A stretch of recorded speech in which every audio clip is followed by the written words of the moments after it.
Hello, it's Jim Hutchins for the Jerusalem Connection Spot Report for this second day of October 2017. I want to deal with the issue today a little apart from what we would normally consider with regard to Israel, and that's the condition of our country. We are a divided country, and I don't mean just a division with so many on one side and another group on another side. We are fragmented. We are fragmented. And I want to read portions of an article by Victor David Hanson. Came out earlier this year in National Review, and he talks about this subject. He said, history has not been very kind to countries that enter a state of multicultural chaos. Multicultural chaos is basically that all cultures are equal. None better than any other.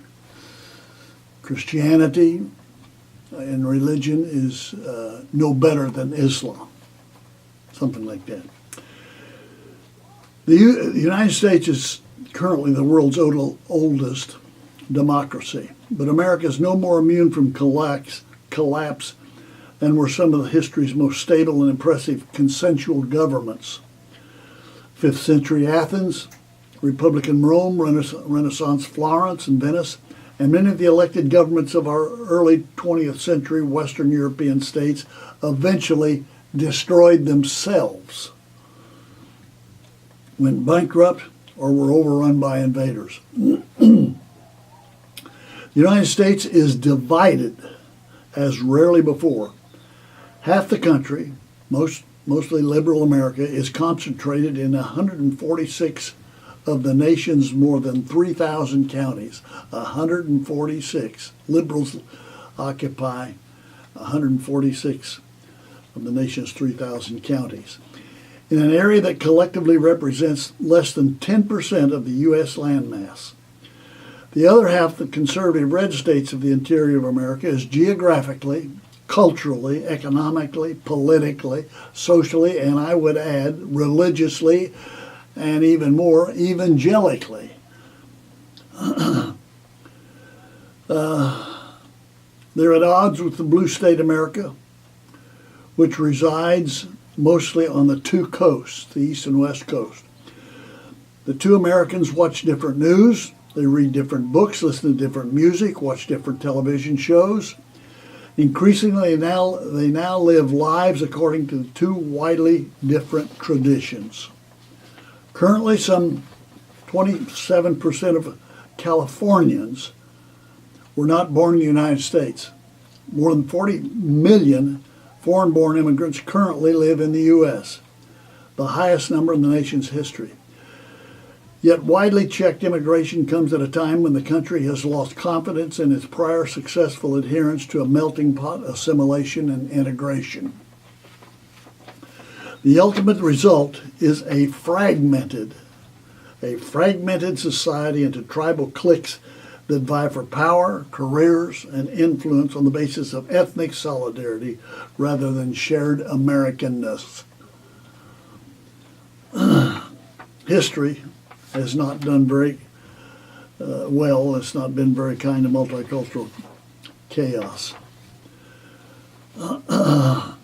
We fought a civil war that cost more than 600,000 lives, in part to uphold the idea that the individual states could not override the federal government. Yet sanctuary cities declare that they can freely nullify federal immigration law. California Senate passed a bill earlier this month that would prohibit the state from contracting with any firms that work on the federal government's wall at the border with Mexico. States such as California vowed that they will ignore Washington and work directly with foreign nations to promote their own policies on global warming. The national debt has doubled over the last 8 years, and nearly $20 trillion is unsustainable. Entitlement spending rose even as new taxes increased. The have-nots claim that the haves make far too much money, and the haves retort that they pay most of the income taxes while nearly half the country pays nothing. Nearly half the country pays absolutely no taxes.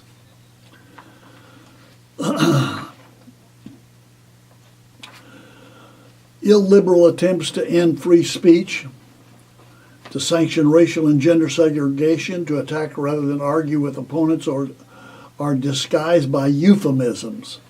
Euphemisms such as, quote, safe passages, or, quote, trigger warnings, and various isms and ologies. Behind the guise of campus activism and non-negotiable demands is the reality that too many students simply are unprepared to do their assigned work and seek exemption through protests in lieu of hard study. America barely survived the Civil War in 1861 to 65, or the Great Depression of 1929 through 39, and the rioting and the protests of the 1960s. But today's growing divides are additionally supercharged by instant internet and social media communications. All Americans need to take a deep breath, step back, and rein in the anger. They should assume their opponents are not all sinners and that supporters are not all saints. Things are bad. They're bad now, but our own history suggests that if we're not careful, they can get even worse. That's a pretty dire analysis of our country. And it's comparable to what Jesus said in Mark chapter 3. Mark chapter 3, Jesus has been accused of casting out demons by Satan. And Jesus said this, how can Satan cast out Satan? He said, if a kingdom is divided against itself, that kingdom cannot stand. It cannot stand.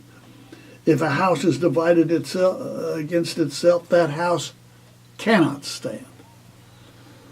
I would suggest to you that we're approaching that point in our civil discourse and our actions.